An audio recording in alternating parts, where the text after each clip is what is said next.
Call the meeting to order. If you would, please stand with me for the Pledge of Allegiance, followed by a moment of silence.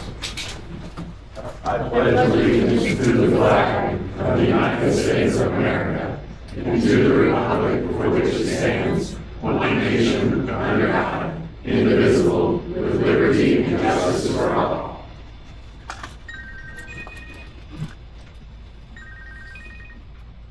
Thank you. Thank you, Stephen. All right, start our meeting off. Roll call. Andrew. Here. Justin. Here. Tammy. Here. Luke. Yes. Okay, next up is the approval of the agenda.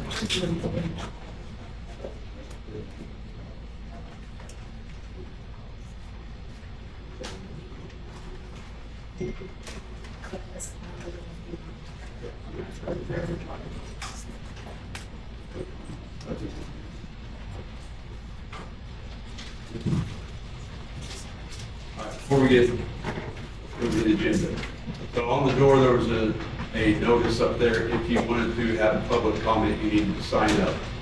So we've got the sign up list, so has anyone or everyone who has desires to speak in public comment signed up. And this will be the list that we go off of tonight. All right? If not, we'll go with this list. I signed the notices. I'd like to amend the agenda. So the first thing I'd like to amend is on old business, A, the water tower maintenance program. I want to strike that. I want to strike that off. And then I want to swap E and C. So we'll make D, which is reservation square, Mansfield Pride, make it C.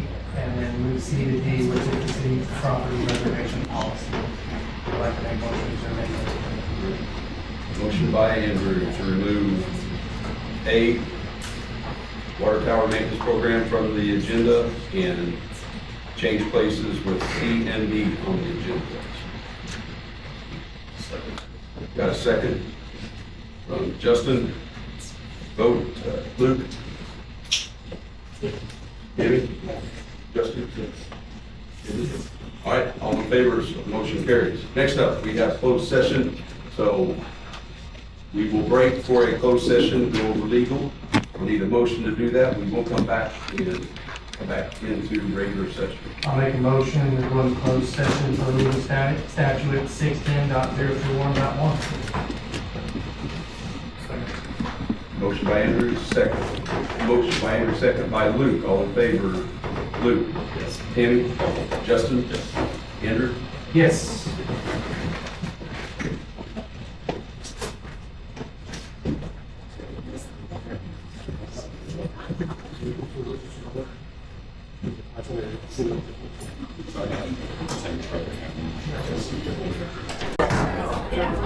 We have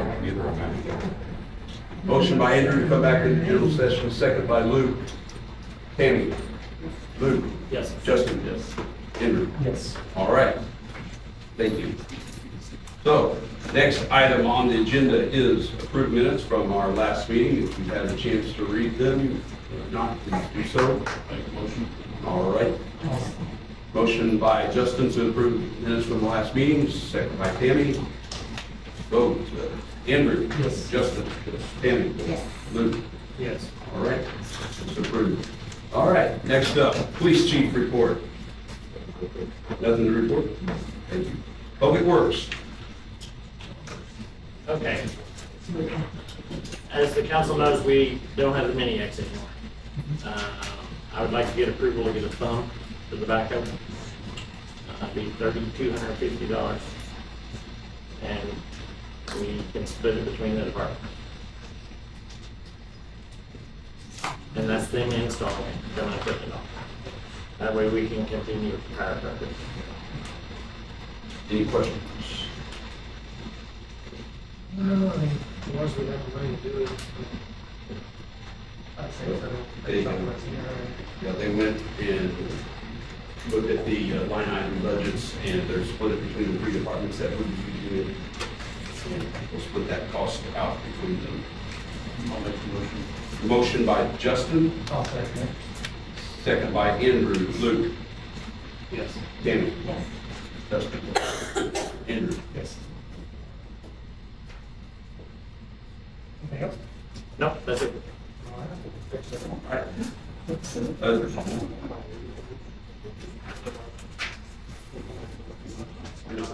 Okay, all right, thank you. All right. City clerk report, Kim? None. Done? All right. Okay. Next on the agenda is public comment. So for those of you who have signed in for public comment, if you're not on the agenda, you ask to come up. I will call you off by how it's wrote on here in that order. You will have 5 minutes. Please state your name and your address and address the council and not the gallery, please. So, any questions, ask me when you come up. So first off on the list is Teresa Nicolosi. I don't need time. I was gonna ask you guys to move C and D, but since you already adjusted that, I don't need to speak right now. Okay. Next, Donna B.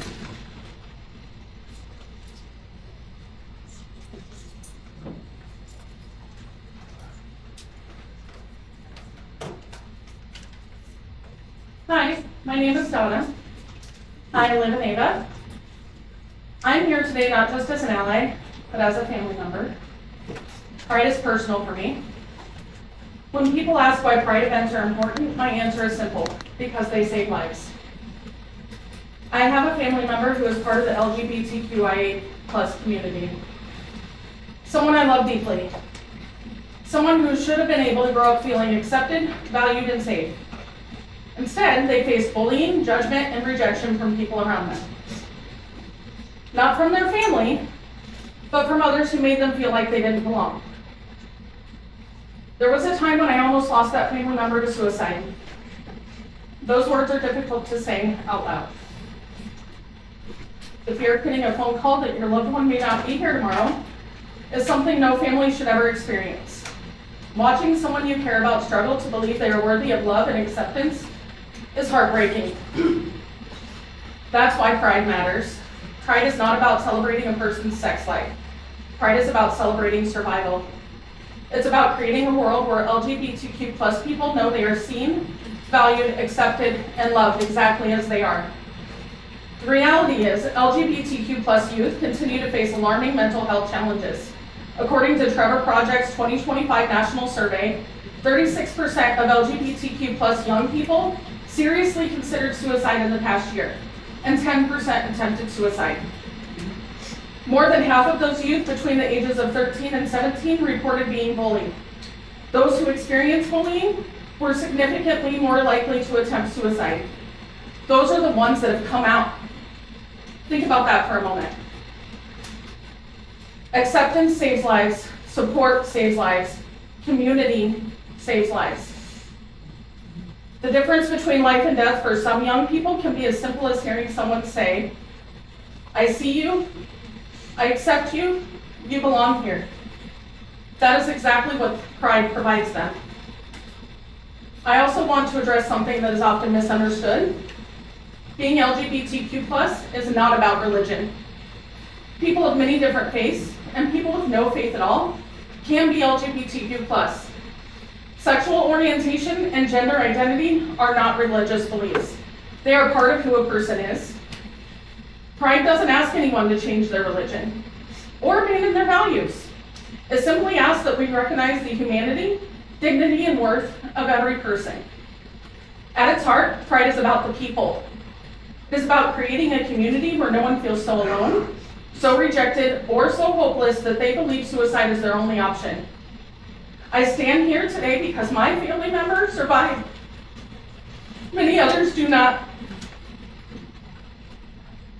So I ask you today, choose compassion over judgment, understanding over fear, and love over silence. Because every LGBTQ person deserves more than survival. They deserve the chance to live, thrive, and know that they belong. Thank you.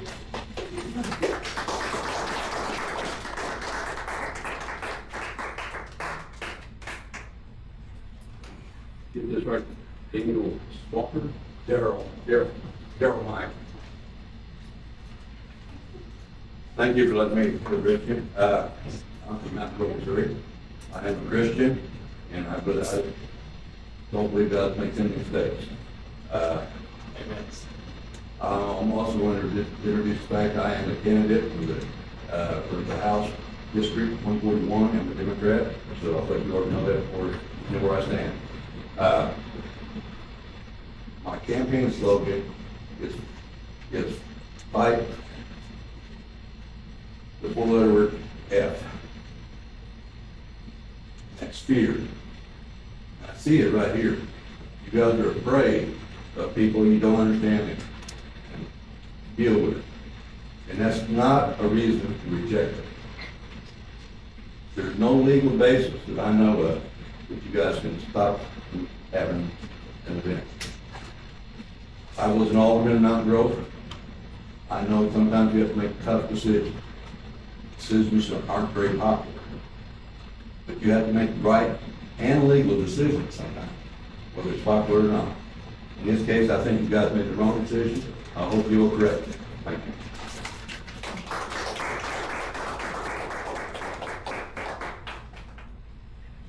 Deputy Vaughn.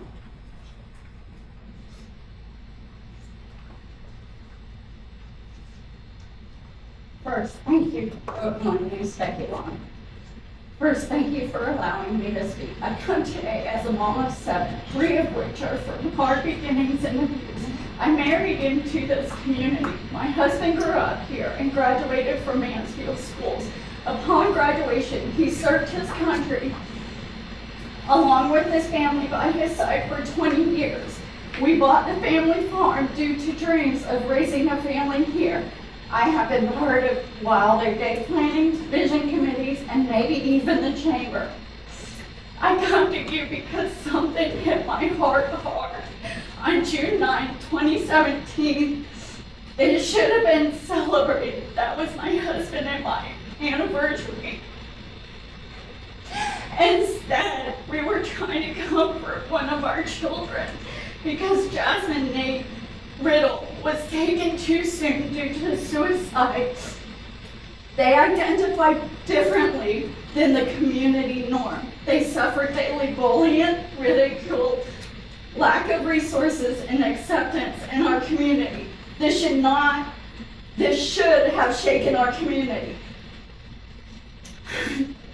They were beautiful, artistic, talented, and kind, and yet they felt no way than to take their own life. No family should have to experience this type of tragedy.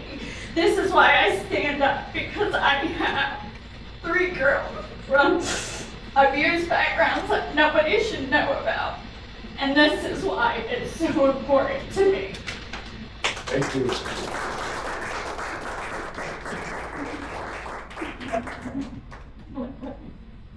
Here in the kitchen.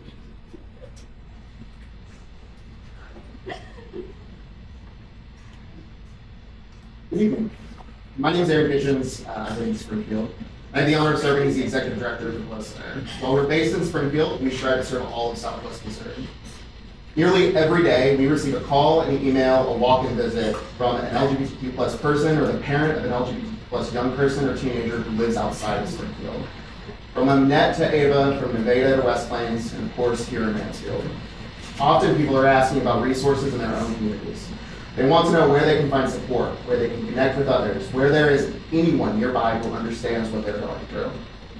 The reality is that LGBTQ plus people do not only live in Springfield, they don't only live in Kansas City or St. Louis, and we certainly do not live in California or New York. They live in Hartville, and Seymour, and Mountain Grove. They live here in Mansfield. They live in small towns across Missouri and across the country. They're your neighbors, coworkers, classmates, family members, and friends. They are members of your community, and they are not going anywhere. When a Pride event is canceled or pushed aside, LGBTQ plus people do not disappear. They still wake up the next morning in the same community. The same young person wondering if they belong sitting in your classrooms. The same couple is shopping in your stores, and the same families are still raising their children, paying taxes, volunteering, and contributing to life in this community. This is why Pride matters. Pride is not about bringing LGBTQ plus people to a community. It's about recognizing that they are already here. It is a public affirmation that they belong here just as much as everyone else. A connected community is a healthy community. Communities are strongest when people feel safe gathering, celebrating, and participating in public life without fear of exclusion. Whether Pride is held in a town square or a park or somewhere else entirely, the LGBTQ plus people of Mansfield will remain a part of this community. They deserve the same opportunities as everyone else, and they deserve to gather openly, celebrate who they are, and know that they belong in their hometown. Because belonging should not depend on your zip code, and no one should have to leave their community in order to find acceptance.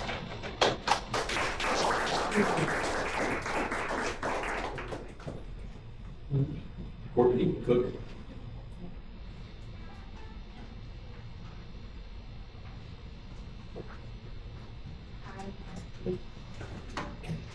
Thank you for allowing me to speak. My name is Courtney Cook. I use she, her pronouns, and I am the field director with PROMO, Missouri's LGBTQ plus public policy and advocacy organization. On behalf of our organizations and boards, I am here to speak in opposition to Mansfield City Council decision to revoke the reservation of Heartland Pride to host its event this month, only weeks before the event, and to urge City Council to pass an equitable path to ensuring that community members have access to the public spaces that their tax money pays for. No matter who we are, where we live, or how much we make, everyday Missourians agree that we all deserve respect and dignity. This place is our home, a place where everyone should be able to build a good life, care for the people they love, and have a real say in the decisions that shape our future. I can tell you that that's true because I lead a team at Promo who is knocking doors every single day, talking to neighbors about LGBTQ plus issues that my community is facing. I can tell you that the majority of people we have conversations with tell us they support all of us, LGBTQ plus or not, in having the ability to thrive. That's why I'm here today, along with many others, to stand before you speaking out about how your decision around Heartland Pride's event impacted members of my community. I'm here to showcase how your decision creates division and how your decision does not help all community members feel like Mansfield is their home. I'm a Black queer woman who also lives in Southwest Missouri. I've been on the leadership planning committee for Ozarks Pride Fest and understand the steps needed to access public spaces for a festival-style event. We have also had counter-protesters. We've had community members urge the city to retract our permit in the name of their faith. And do you know what our city did? They did nothing. Why? Because we followed the protocol that they put in place for us to reserve our town square. Cities don't bow down to bullies. Heartland Pride followed all of those steps and was punished. In the name of what? A God who tells you to love your neighbor? I would like to remind you that love does not equal control. These actions show me a crack in the foundation. No one should be able to come in and completely upend a reservation of this town square from an organization that followed all of the proper steps of approval. Stories like mine in Springfield and this one in Mansfield aren't unique. Promo hears from LGBTQ plus Missourians in Mansfield and similar smaller communities regularly. They share with us the struggles around access to affordable health care, discrimination in schools and by their city governments, and being unable to afford housing. It's why Pride events for rural communities are of the utmost importance.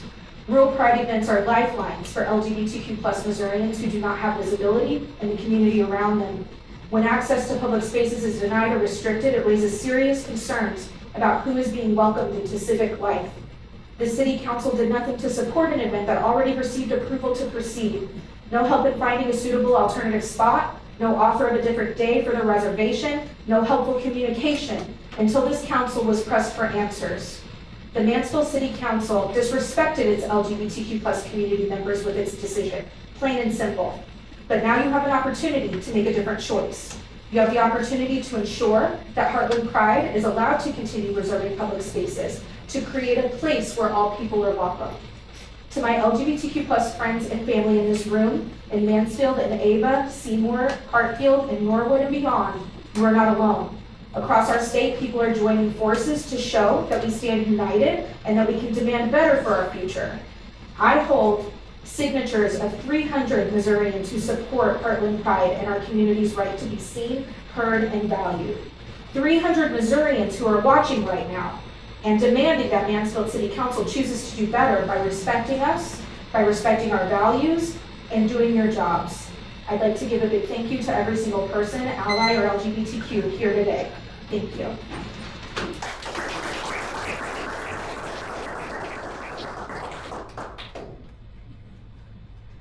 Elizabeth Johnston. Good job pronouncing that one. It's a good job pronouncing it. I know it's a tough one.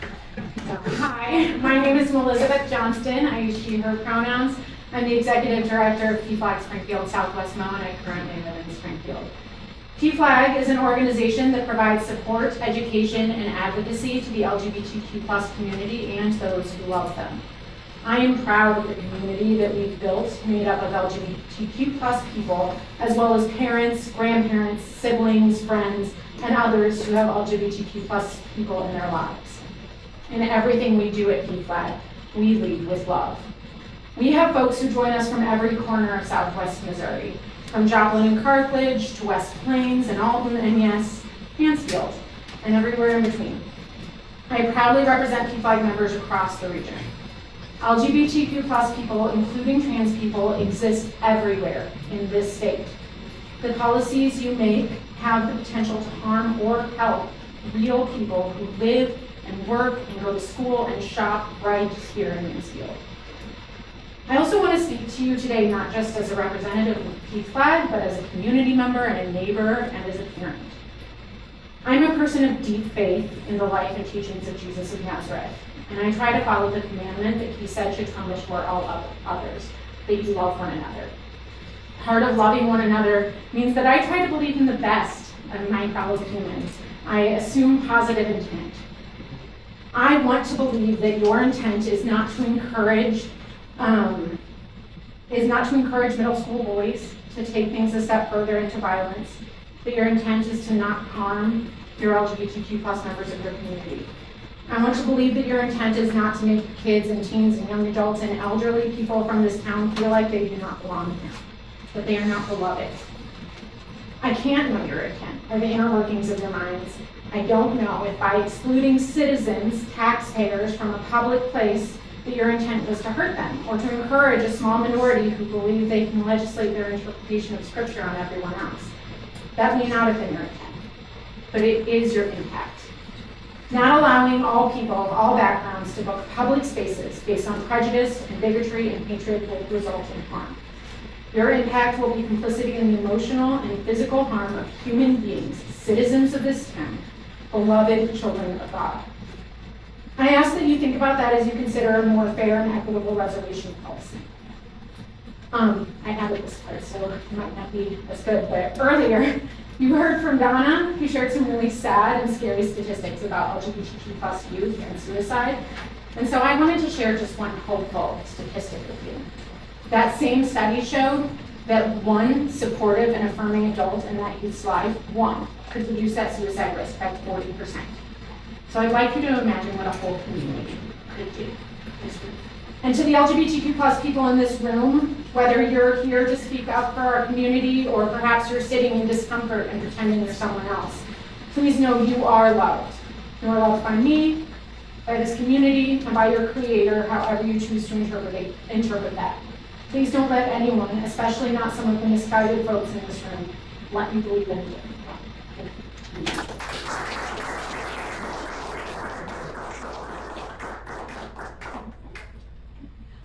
Candy Storm.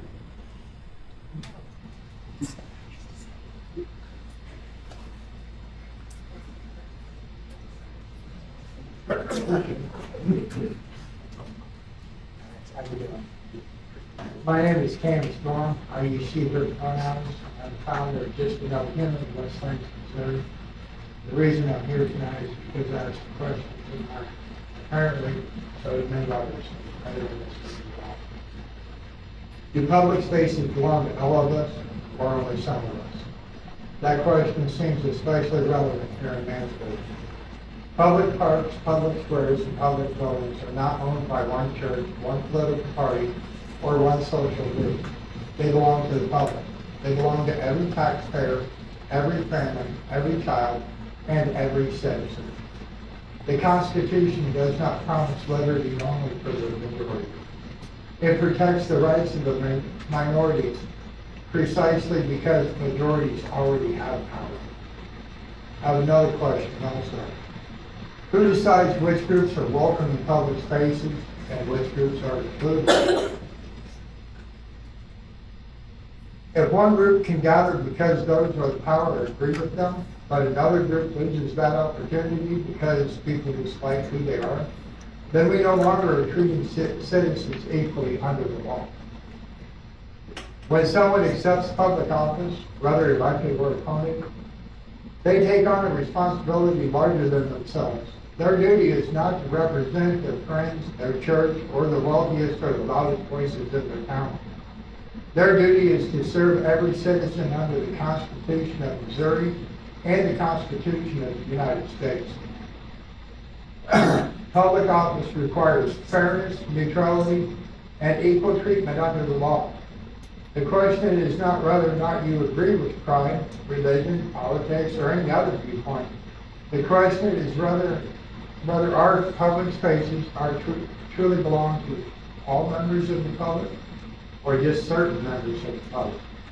Because of this government that's in this room can take away the rights and exclude one community member or one group of people, then later any government, any entity can also remove those tomorrow from another group. So my hope is to you here in Mansfield today is that you choose to be a community where everyone is allowed to use public spaces, where everyone is allowed to belong here, not just because they're part of the most popular church in town or because they're your friends, but because everyone belongs here, because they're citizens here and everywhere else in this country. And I would like to also present you with this flag that says, everyone is welcome here.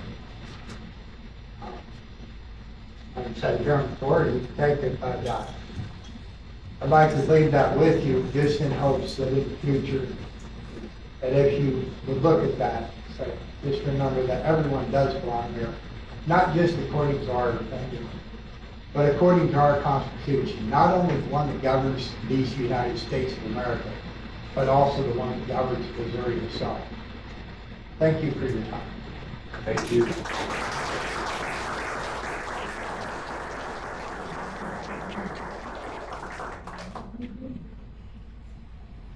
Steve, you know him? Steve? Hi, I'm Stephen Miller, I'm from West Lansing. He, they pronouns. I run West Lanes Pride. Started that up with Kenny Stone, just spoke actually 2 years ago now, in 2024. We had 900 people show up at our first event, and that's a lot of people for a place that's never had a pride. And last year, it was raining, but we still had 400 people. This year, we are again going to be outside. I'm really hoping that we have just as much reach. We have all kinds of resources with all those people, honestly, the organizations who've already heard speaking. And like Aaron that has already spoken, I also get messages daily from people that are not quite in West Plains, but close enough. And I know that that's an hour away, but I know that before y'all started up here, down there would have been the closest thing. Springfield would have been the closest thing. That's a very, very, very far way, at least an hour, at least, whatever, to get help. That's a very far way to find one person that is safe. So, if they're already here, they need to know that they're here together. We are, again, that was actually the Trevor Project. I urge you to go ahead and find that online and look at the statistics that are in that. They are horrifying.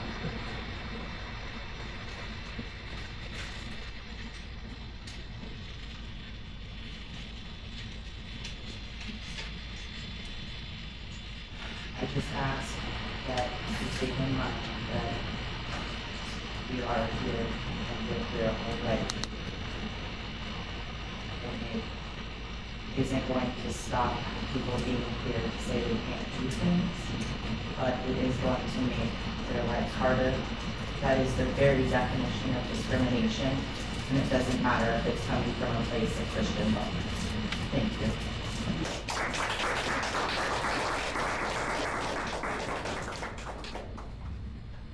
Making up the trouble with Deanna, you? Me? Yes. My name is Deanna Moon. I am a contractor.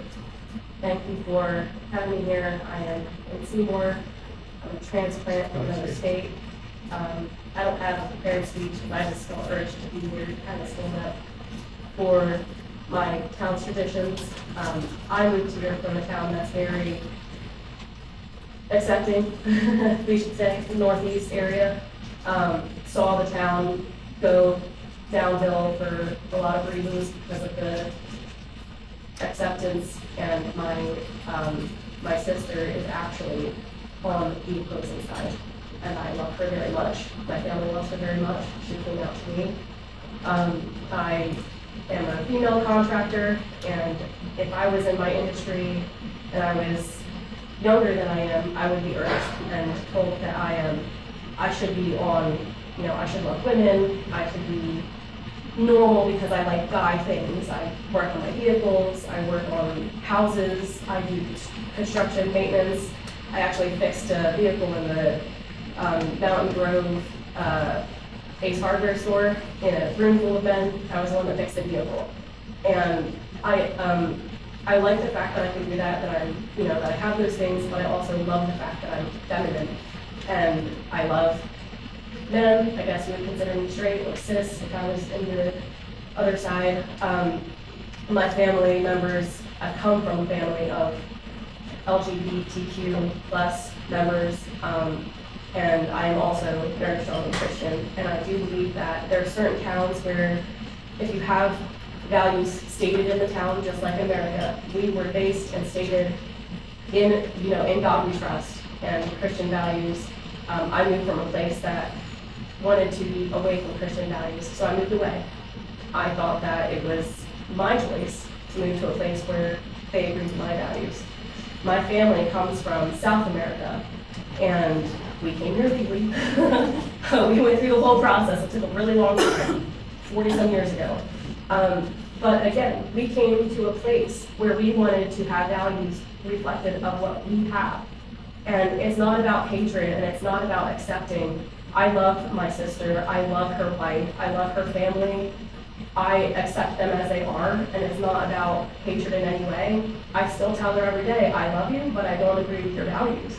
And I don't want to be in a town where those opposing values on my side that I moved to specifically for the values that the town has, to go against the values I moved here for. And it doesn't mean excluding anyone. I believe that LGBTQ children should get help. They should get, the support that they need. I strongly believe even more so that our veterans should get more support, because I volunteer for programs where we donate dogs at expenses of our own to prevent suicide rates from the veterans that have served this country. And I believe that if there's going to be anyone that gets any type of support for a month, it should be the veterans that have served this country.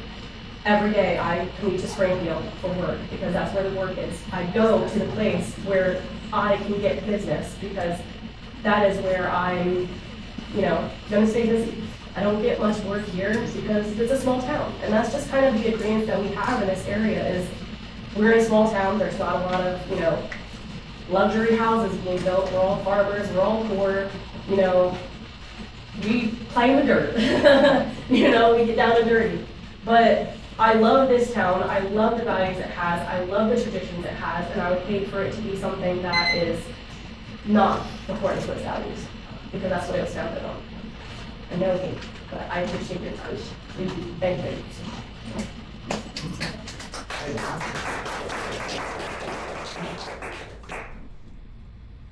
Sheila Sanchez.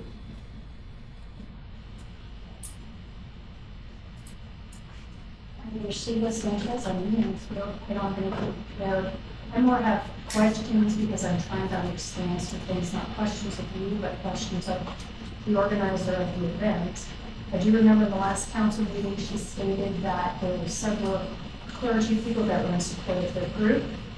And I guess if they were in support of their group and they were turned down, why that group, why they didn't approach those clergies to have their function there? I mean, church is full of 100+ people. Why another avenue wasn't sought out instead of pushing in a place where there's some resistance? I mean, if that were my event, I would want to go where I'm feeling welcomed.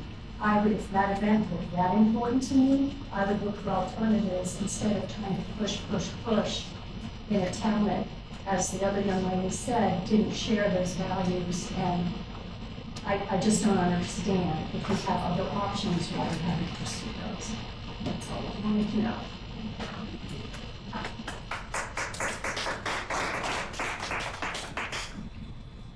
Robert Bell. My name is Robert Bell. I live in Diggins.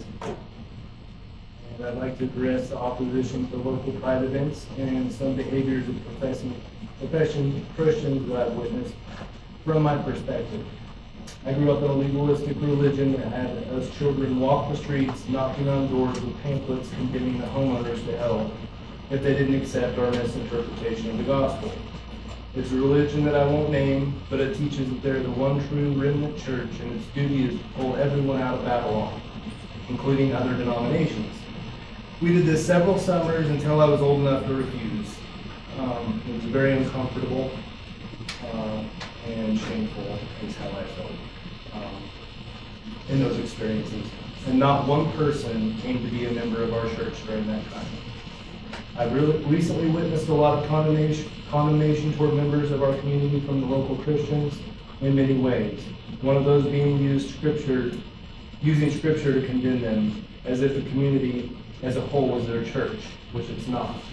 The Bible explicitly states that Christians are not to condemn outsiders of the church. Instead, it teaches that ultimate judgment belongs to God, and followers should focus on showing love, living peacefully, and maintaining a good reputation in the community. In 1 Corinthians 5, the Apostle Paul makes it clear that judgment and condemning outsiders is not the church's responsibility. Rather, he tells the church condemnation is meant for those inside the church in order to keep the church pure and hold believers accountable who are engaging in immoral acts, meanwhile boasting. He goes on to say believers are not to condemn outsiders, otherwise they would have to leave this world. In the Gospels, Jesus warns against condemning, famously stating that God did not send His Son into the world to condemn it, but to save it. In 1 Thessalonians 4, believers are instructed to act with love, live quietly, and mind their own business so that the behavior is respectable to the outside world. Believers are told in 1 Timothy 3 that church leaders must have a good reputation with outsiders. Rather than condemning, Christians are called to practice gentleness, respect, and to leave the judgment of outsiders entirely up to God. Does the city of Mansfield want to be seen as a community that empowers hypocritical Christians and turns its back on those who are pushed out by said Christians? Truth is, it doesn't matter because it had a duty under the Constitution to preserve the rights of its people equally under the law. And I would like to add that my brothers and sisters and my mom and my stepdad all told me that they love me in spite of my behavior and my choices. And that didn't feel like love. I found my family in other ways and support in other ways. Suicidal for quite a while. Had a lot of suicidal ideation, and there was no one like me. I grew up in Willow Springs, and lived in rural, and I'm generally not out because it doesn't do me any good or anyone else any good if I get killed over it, or with the hate that I've seen, it's scary. It's really scary being one of us, and I don't fit inside of it. I'm a masculine. Nobody assumes that I'm gay, but I'm just trying to live my life peacefully, support other people that I understand their walk, and live within my values, which I believe are moral. And I don't feel like Christians can live in the hell is doing me or them or anyone in the community any good, including the Christians themselves. So I just wanted to say my piece on that.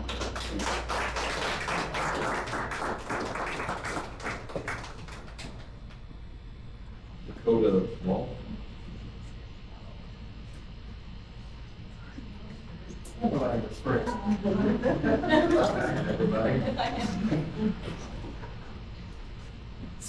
I apologize for my poor handwriting. It's actually Dakota Lowe. Good evening, council members. I admit I am not from Mansfield, but I am your neighbor. I'm from Ava. Everybody knows that. Hey. As I said, I live in Ava, but I do shop here. I attend events on this square. And sometimes I try to be a member of this community as well, because quite frankly, we're all Missourians and we're all Americans. I am not here to talk about pride nor God. I am here to discuss civics. I did support the event that was supposed to happen on the square, the one that was blocked because someone reserved every single weekend in June. Not because they had plans, but because they wanted to make sure that one event couldn't happen. And what was the solution? To cancel every single event in the entire month. Now, does that math make sense to anyone else? It only really makes sense if the goal was never actually about the schedule. The square is not a church. It is a public square, and it belongs to everyone, every American. If you want to invoke God, that is perfectly fine. I understand. As a Christian, I do myself. But that same book that we're quoting says that every person in this room is made in the image of God. Every single one of them. It also says that faith without works is dead. So I ask you, council members, what are your works currently? Because the work that is being done here is exclusion. It is not faith, it is politics wearing a cross. I recited the Pledge of Allegiance every morning at my Christian school. We recited it here before we started. And in it, it says liberty and justice for all. Not for some, for all. Denying your neighbors access to a public space because of who they are is unpatriotic and un-American. Full stop. I'd like one civic reason, just one reason based in civics, not theology, as to why any of our neighbors deserve less access to public spaces than any other. And that goes both ways. We all know the answer, and we should be ashamed of it. That square belongs to all of us. Everyone who has shopped in this town, everyone who lives in this country, it is public space. All we ask is that everyone in this room, no matter what side you stand on, acts like it. Thank you for your time.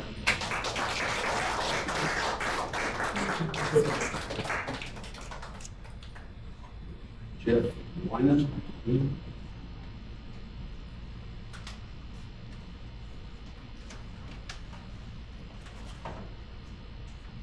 I'd like to begin by reminding you all something you swore an oath to uphold, the United States Constitution.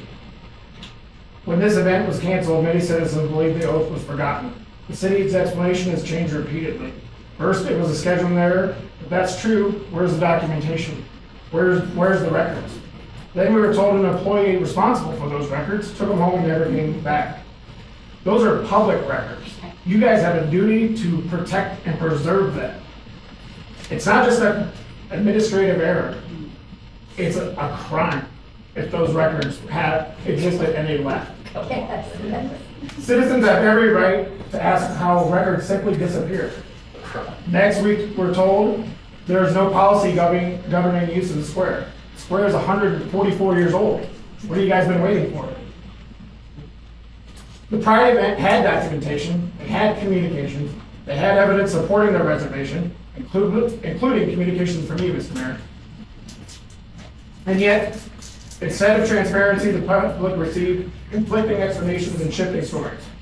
If transparency matters, why are meeting minutes not readily available online?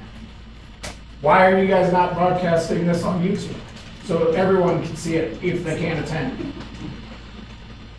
Why are comments disabled on the Facebook post, preventing citizens from asking questions and redressing their grievances?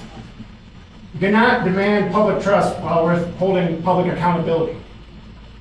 Many citizens believe the city bowed down to pressure from individuals and organizations opposed to this event because of its message.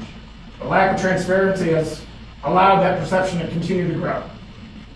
The city also failed to consider the real-world harm caused by canceling an event where commitments were made, vendors invest money, deposits get made, reputations get weakened when things are disrupted. In the legal world, those are called damages. And let's be clear, no group should have a monopoly on the square. Public space belongs to the public. The city's responsibility is to ensure equal access for all citizens, regardless of their beliefs, politics, religion, and identity. Let me ask a simple question. Who owns the square? Do you? If so, where'd the money come from? The answer is simple, taxpayers. It belongs to all of us. Belongs to Mansfield, not people from outside. That's my tax money too. Yet some people seem to believe that because they have influence, money, or connection, they own a larger part of this community than everyone else. The Constitution does not work that way. The Constitution is not a menu. It protects everyone equally. Every one of you swore an oath to uphold it. Not for some people, not for popular people, and not for people you agree with. Since I have some more time, I wanted to point out a couple things. People talk about, in God we trust. The Constitution doesn't say God, it says their creator, meaning other people's beliefs and who they believe created them. And also somebody asked why we didn't look for a different place. Because we don't have to. We also own that square and we can reserve it. Not just everybody who believes in one thing.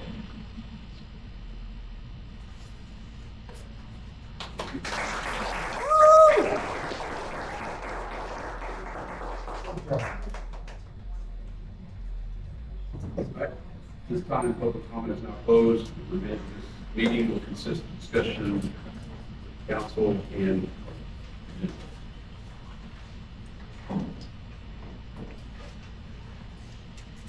we're moving on to old business. First up, the community events, Sherry Friends.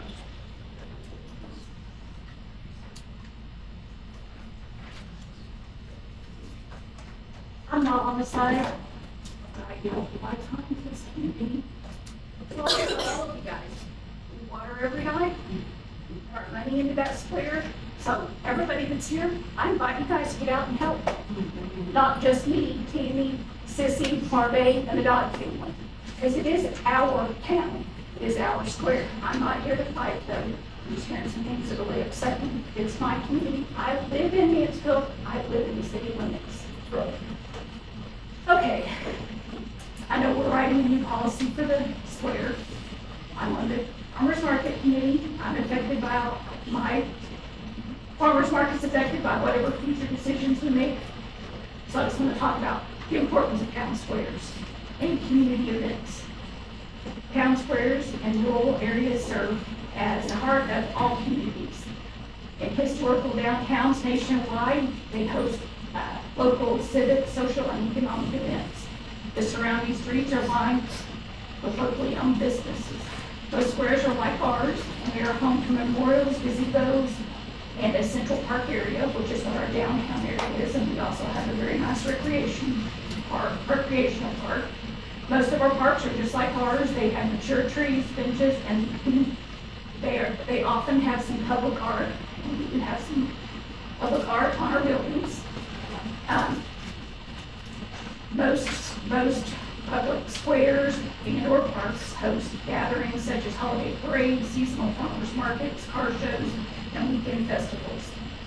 Markets and festivals are key to your local economy. When businesses look to relocate from the area, they often look at festivals, markets, and volunteer hours that put it into your community. So if we have somebody that's thinking about coming here to live, they're going to look at how strong all of that is, including volunteer hours. And all of us volunteers do not log our hours, but we're going to correct that. Farmers markets are often a vital social anchor to the economy.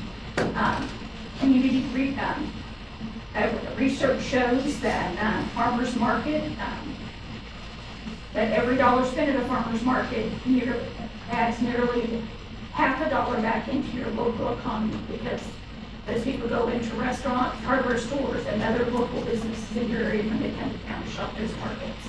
They are often the community hub for live music, demonstrations, and community educational opportunities, and they also strengthen social bonds in your community.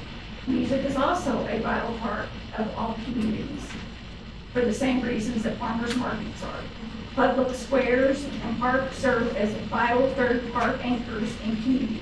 Park squares are vital for both physical and mental health. They also encourage activity and healthy living. Beautiful parks, farmers markets, and community gardens give residents pride and ownership in the community. So I don't know what the new policy is going to be, but I just hope that we take all this into consideration. I hate to see not being able to have a farmer's market. I hate to be able to see not having a Wilder's Day. This is stuff that your whole community works on. And I'm not picking on this group, but this is the people that live in your community. I'm not picking on that group. I'm just on a committee that, just like them, I have to walk this square for them under chin. Not mad at you guys, I'm just asking that, you guys consider coming up with a new policy on reservations that we can continue to drive and grow our community. And I do have, you guys want to know where I got my research at? I do have all that written down, so welcome to take it with me later. I'll get that to you guys. Thank you. Thank you.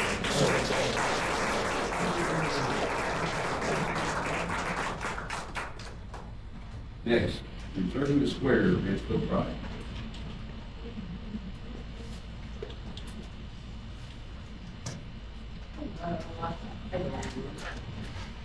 I actually went ahead and printed it out so you guys have a copy of it too, and some other materials, and you guys can pass it around.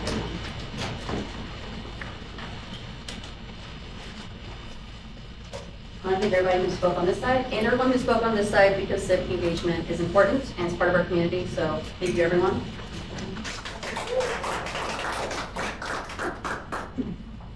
All right, members of the council. I stand before you today because our organization followed the rules. We applied for reservation of the public square, and that reservation was approved. Then after objections were raised, and another individual openly admitted to reserving the space for the sole purpose of preventing our event from taking place, and I included a screenshot for you guys of that, and it's in the minutes last time. That approval was revoked, and the square was closed for the entire month of June. That decision raises a fundamental question: who gets access to public space in our community? The public square does not belong to one viewpoint, one religion, one political belief, or one group of citizens. It belongs to all of us equally. The Supreme Court addressed this principle in the case of Hogg versus CIO. The court recognized that streets, parks, and public squares have long been held in trust for the use of the public, for the exercise of free speech and assembly. Government may regulate the time, place, and manner of use, but it cannot administer public spaces in a way that allows one group to silence another. That principle is especially important here because the person who claimed to schedule the conflict later admitted that reservation was made not to hold a particular event, but to prevent ours. A permit system cannot be allowed to become a weapon that enables one citizen to monopolize public space and deny access to others based on disagreement of their message. History offers many examples of government choosing closure rather than equal access when faced with social change. During the era of desegregation, some communities responded to new requirements of equal treatment by closing public facilities rather than allowing citizens to use them equally. Those decisions are remembered today not as examples of fairness, but as attempts to avoid extending equal access to everyone. I'm not here to ask for special treatment for our group, I'm asking for equal treatment. Our event was not seeking to exclude anyone. In fact, the whole community is invited to our events. We are not seeking ownership of the square. We are seeking temporary access to a public space under the same rules that apply to every other group in this community. When government chooses to close a public forum after another group's objection to one group's message, the result is not neutrality. The result is that the objectors achieve exactly what they sought, the suppression of speech and assembly they disliked. A fair solution is not to close the square. A fair solution is to administer it equally, consistently, and without regard to a certain viewpoint.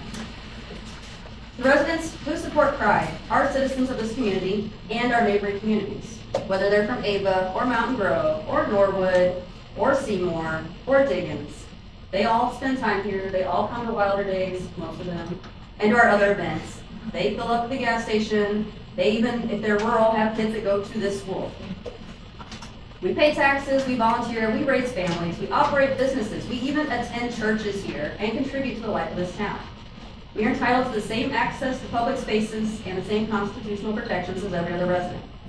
I respectfully ask the council to restore equal access to the public square, and more importantly, ensure that no individual group or person can manipulate the new reservation process to deny other citizens their right to gather peacefully in a public space.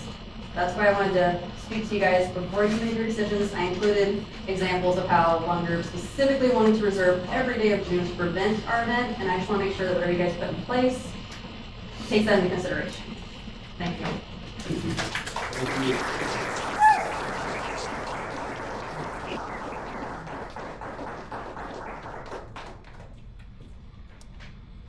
All right, this is the point everybody's been waiting for, to hear about. So, based on our lack of formal procedure to reserve the square other than a verbal agreement in the past, we want to affect the mechanism apply that into this situation. Unfortunate for everybody. Whichever side you're on, it doesn't matter for the farmer's market, whichever group it was. The only way after we sought council was to not have any events until we have a procedure to reserve the square in place that's fair to everyone. So we have got that, and I will read that. And then afterwards, after I read it, we have it. If it's approved and the council agrees with it, we have an ordinance, which this will become an ordinance. And if approved, there will be a 30-day wait so that all the filing and all the procedures will be able to be put in place by our city clerk, and then we can move forward from there. So, I will read here, the City of Mansfield reservation and use policy of public square, public spaces. So it's not only just the square, it's all of our public spaces. Purpose and scope. The purpose of this policy is to establish consistent, transparent, and orderly procedures for the reservation and use of city-owned or city-controlled public spaces within the city of Mansfield, Missouri, and to promote public safety, fair access, and orderly scheduling. This policy applies to all public grounds, parks, buildings, structures, and other designated areas owned or maintained by the city of Mansfield and made available for public use. Definitions. The following terms shall be defined as stated for the purpose of this policy. Applicant means the individual or organization submitting a reservation request. City means the city of Mansfield, Missouri. Public space means any city-owned or controlled area. Reservation means a city-approved, time-bound authorization to use a specified public space for a specified purpose, subject to all conditions imposed by the city. Reservation period means the start and end date and time approved by the city for reservation, including any approved setup and tear down time. Number 3, submission of reservation requests required information and timing. An applicant seeking to reserve a public space must submit a written reservation request to the city's clerk office by using the city's designated submission method. The request must be submitted no fewer than 30 days prior to the requested reservation period. Each reservation must include, at a minimum, name and contact information of the applicant, who must be 18 years of age or older, specified public space requested, the requested reservation period, including setup and tear down, a clear description of the intended use, activity, and whether it is open to the public. An estimated attendance, and any equipment, structures, or vehicles to be brought on to the public square, or public space, excuse me. Any requested city support or accommodations, if any needed. And any other information the city reasonably requires to evaluate safety, scheduling, and compatibility with the public space. The city may deem a reservation request incomplete and not eligible for review until all required information is provided. The city may request clarifications, and the applicant must respond within 3 business days, or the request may be denied without prejudice. All applicable reservation fees or security deposits must be paid at the time of the reservation request submission or at a time specified by the city. Requests without accompanying fees are considered incomplete. To recover the costs of municipal support, the city maintains the authority to assess reasonable fees for all reservations. Fee determinations will be based on the specific requirements of the reservation, including personnel hours, equipment, materials, and other related operational expenses incurred by the city. Any event sponsored by the city, as well as any governmental agency acting within the scope of its functions, shall be exempt from fees for reservations. The city of Mansfield recognizes the cultural and historical value of long-standing traditions. Legacy events shall be exempt from fees otherwise required for reservations. Legacy events means an event that has been held within the city limits of Mansfield for at least 25 contiguous or non-contiguous years within preceding 50 years. The event sponsor shall remain in compliance with all other applicable requirements of this policy. Part 4, city review and approval. No guarantee condition. All reservations require prior written approval by the city. The city will use reasonable effort to accommodate reservation requests, but does not guarantee approval of any request or any specific location, date, or time within a public space. In evaluating a request, the city may consider, among other reasonable factors, availability of the public space and existing reservations, public safety and emergency access, protection of public property, anticipated interference with ordinary public use, compliance with applicable laws and city rules,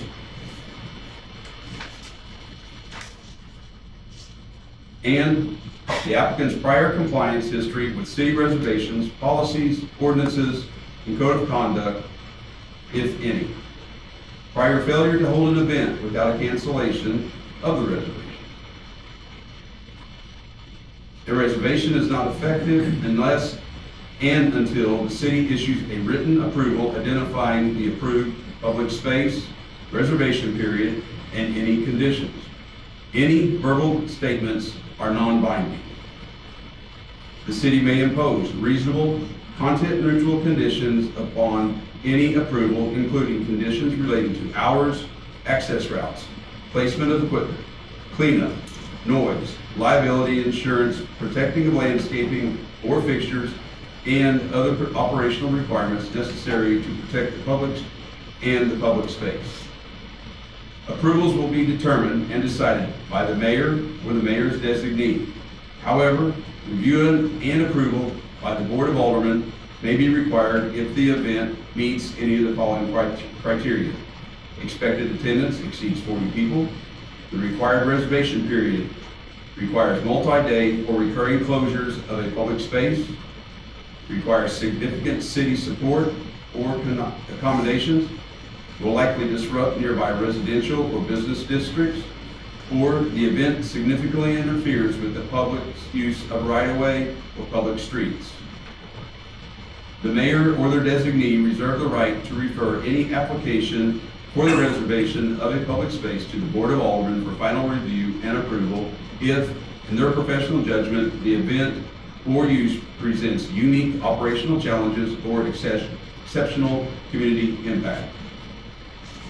usage limits, conflicts, and cancellations.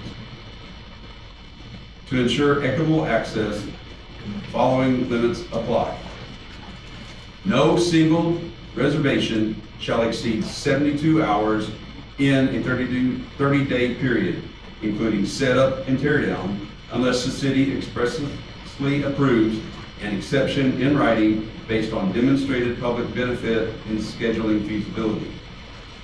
Individuals or organizations are limited to 2 reservations per month for the same public space, unless a waiver is granted by the Board of Aldermen for recurring community events. Any extension of a reservation requires a written approval by the mayor or the mayor's designee. Extensions may be denied if the extension would create or worsen a conflict, impair public access, or exceed the limits imposed by this section. In the event that multiple parties request the same space for the same time, the city will apply the following priority system. 1. Official city functions or events organized by the city of Mansfield take precedence. 2. If a conflict arises between the 2 non-city entities, the reservation request received and date stamped first by the city clerk's office will be granted priority. 3. If a conflict is identified during the application review process, the city will notify the parties involved immediately and attempt to offer 1. An alternative time slot, or 2. An alternative location of similar character and capacity. 4.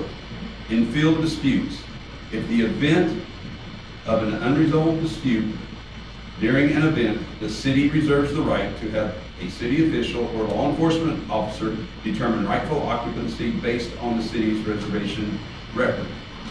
5. The city's scheduling determination to resolve a conflict is final for purposes of administering this policy, subject to any appeal process the city may separately adopt. The city may cancel or modify an approved reservation upon written notice to the applicant if necessary due to a conflict under this section, unforeseen public safety concerns, emergency conditions, or required maintenance. Where practical, the city will provide reasonable advance notice and will use reasonable efforts to offer an alternative time or location. Should city staff or officers be required to step in to address or correct any violations of facility rules, safety regulations, code of conduct, or reservation conditions, the event is subject to immediate shutdown, and the applicant may forfeit all paid fees and future reservation privileges. Indemnification and liability. The applicant agrees to indemnify, defend, and hold the city of Mansfield harmless from and against all claims, damages, losses, and expenses arising out of or resulting from the use of the public space. The city is not responsible for any materials, equipment, or personal property left unattended. That is Exhibit A. Exhibit B, we do have an application that will be made available if this is approved. So that is our reservation and use policy for public space. With that, need a motion to read the ordinance for adopting a reservation and use policy for public spaces within the city of Mansfield. I'll make a motion to read the ordinance in entirety. Motion by Andrew to read the ordinance in its entirety. Second by Luke. All in favor? Tammy? Yes. Justin? Yes. Andrew? Yes. Luke?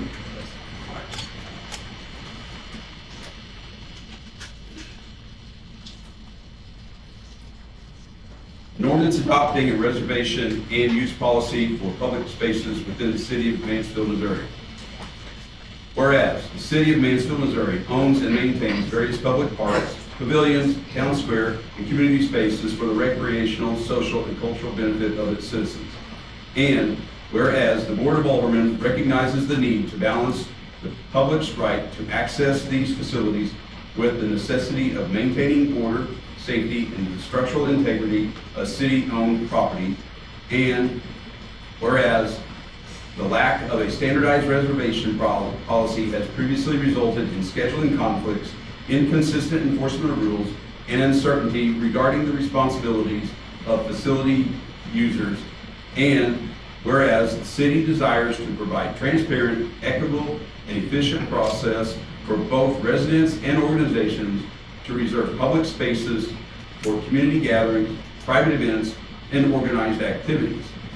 Whereas pursuant to Missouri Statute Chapter 79, the Board of Aldermen has the authority to adopt ordinances it deems to be in the best interest of public health, safety, and general welfare of the community, and desires to formally adopt a comprehensive policy governing the use and preservation of these public assets.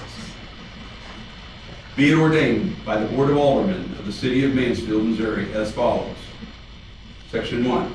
The reservation and use policy known as Exhibit A and the application and code of conduct known as Exhibit B as a task are herein incorporated into this ordinance and hereby officially adopted as the governing framework for all public space usage in the City of Mansfield. All applicants are required to execute the application form in Exhibit B as a condition of making a reservation. Section 2. If any section, subsection, sentence, clause, phrase, or portion of this ordinance is, for any reason, held invalid or unconstitutional by any court of competent jurisdiction, such portion shall be deemed a separate, distinct, and independent provision, and such holdings shall not affect the validity of the remaining portions hereof. Section 3. The city clerk is authorized by this ordinance to correct any scrivener's errors identified within this ordinance. Section 4. This ordinance shall take effect and will be enforced 30 days from after its passage and approval. That's the first reading. So I need a motion to approve. I'll make a motion to approve. Motion by Andrew to approve. Second by Justin. All in favor, Luke? Yes. Tammy? Yes. Luke? Or Andrew? Yes. Justin? Yes. All right, need a motion for a second reading. I'll make a motion to read it in title only. A motion by Andrew to the second reading in title only. Second by Tammy. So, Luke? Tammy? Justin? Andrew? All right. An ordinance adopting a reservation and use policy for public spaces within the city of Mansfield, Missouri. So, need approval for the second reading. I'll make a motion to accept. Motion by Andrew, second by Justin. Voting Tammy. Yes. Luke. Justin. Andrew. Yes. All right. Carries, this is now our reservation policy for the use of public spaces, and it will be available to you, act upon within 30 days.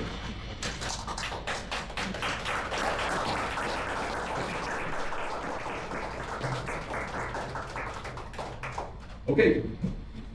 All in all, new business, 1000 East Side Lane, Kitty James.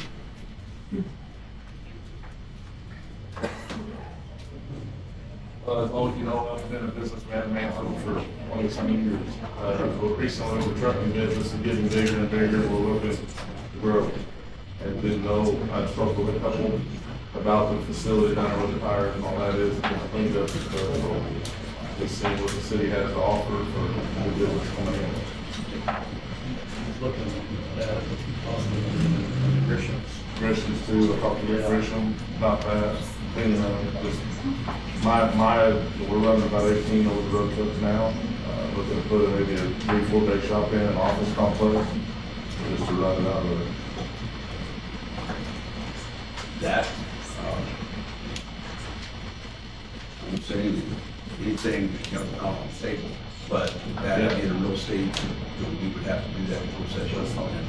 We could set up a special meeting with you and talk about that, talk about what you're proposing. Yeah. Okay. And then if you would get with Kim. Okay. And now or later? Whenever she may want to, you can talk to her now, but, you know, if you get with her later, get it stuff. Okay. Yes. All right. Next on the agenda, general comments. So, general comments, so, Andrew. Ain't happening right now. All right. Yes. Don't forget about the police open house tomorrow. And free food. Police open house is tomorrow, 11 to 2:30. All right. And before we have our next council meeting, we'll have our freedom celebration. It'll be at the city park put on by the chamber and the community center. So just so everyone knows about that, welcome. So the next item is our bills, cash report, and budget report. So you have in front of you our claims report. There's the corresponding claims with it. Do you have any questions?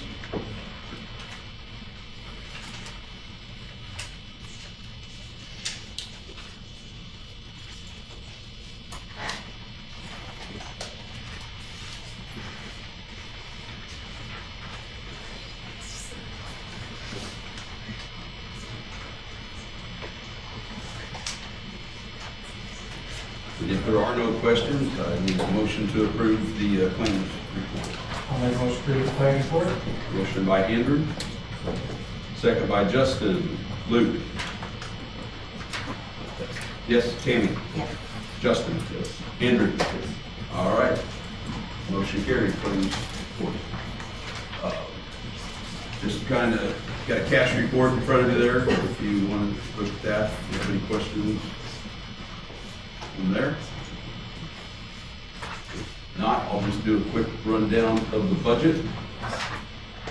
So right now, starting June, we're 25% through our fiscal year. And for our general revenues, we have brought in 17.6% of our general revenues. And Park in the Park, held last week, it brought in about 50% of what it brought in the prior year. Our general department expenses, we're at 17% there, so we're right close on our hand in hand with our expenses and our revenue. For the police department, their expenses 17.1%. Fire department 6.9%. Street department 7.6%. Parks 17.8%. Cemetery is 32.8%. Very expensive. The pool is at 16.2%. Very expensive. Been open a few weeks, and Kim said they're moving along pretty good.